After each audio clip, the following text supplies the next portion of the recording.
I shouldn't be alive.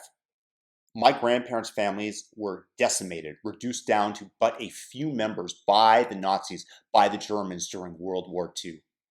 So everything I state here is with the knowledge of what complete evil is, and with gratitude that is diabolically brilliant as the Nazis' chief propagandist, Joseph Goebbels, was, that he did not have the acumen or the branding expertise that the organization Black Lives Matter does today.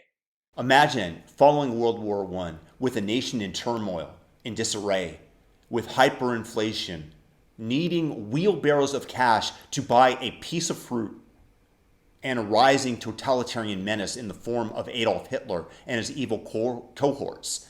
What if they had come up with the slogan, German Lives Matter? As fruitless as most opposition was in the country, any opposing force would have been rendered helpless. How dare you speak out against your fellow countrymen, against the downtrodden Aryan race that has suffered such great injustice since World War I?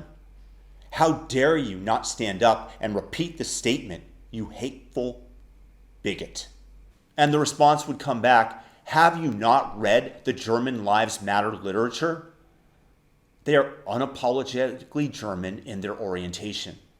They want to disrupt the nuclear family because you know the village cares more for your children than you do.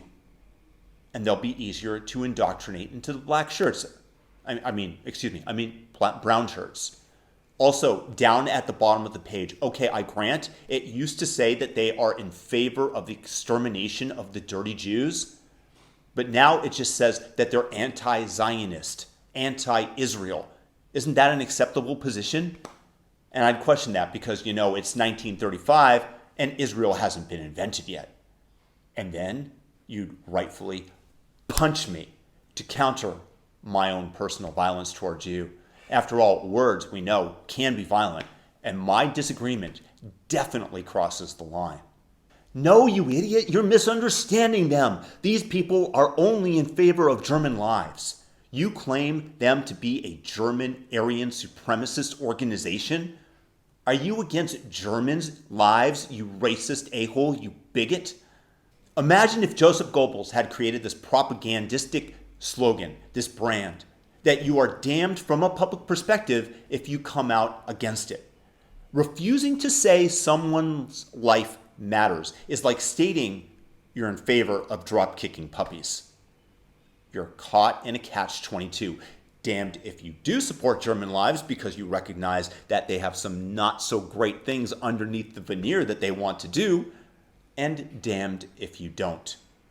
You realize that people are being called out all over the place for failing to post a a swastika, on their social media account. Of course, granted, it's 1935 and social media hasn't yet been invented. You are being called out. You are being ridiculed if you do not promote this slogan with sufficient religious fervor.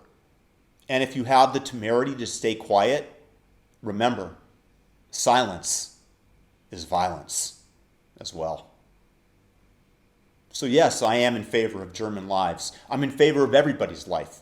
But I can distinguish between a slogan and what the organization actually desires, which, as I mentioned earlier, is the disruption of the nuclear family, the abolishment of the police, and ultimately racial supremacy. And yeah, Germans' Lives Matter is an incredibly successful fundraising mechanism. I understand that they are going to be employing some of the raised funds for re-education camps. Needed, in all likelihood. They're calling one of them Auschwitz. That's as far as I know. I don't know what's going to go on there, but, re-education camps, that much I've heard. And if you're not in favor of these things, if you show resistance towards the organization, you are racist and you are hateful. This is the dilemma they have created for anyone who stands against them. Imagine if the Nazis had an extra few months to gather fodder for their ovens because people were too scared to stand up against the slogan, German Lives Matter. And they were able to hide their actions. How many more Jews would have been slaughtered? how much more could they have fortified their positions and taken over the world? There are definitely well-intentioned people who are yelling, Germans' lives matter. But that doesn't mean that you cannot look behind the veneer to their true intentions of the group and analyze them on their own. So I love German people, but I will never support the Nazi organization. As fiendishly brilliant as Joseph Goebbels was, thank God he was nowhere close to the brilliant, unassailable marketers in charge of BLM. Otherwise, I wouldn't be alive today. Germans' lives matter. But look beyond the seemingly unassailable slogan and the marketing into the heart of the organization. When you do, try to decouple your own good heart from the hate of someone else. It's a blessing to be alive. If you guys like this content, share it. Like this video and subscribe. It's what needs to happen for messages like this to propagate. Peace and blessings to everybody out there, and have a fantastic day. Peace out.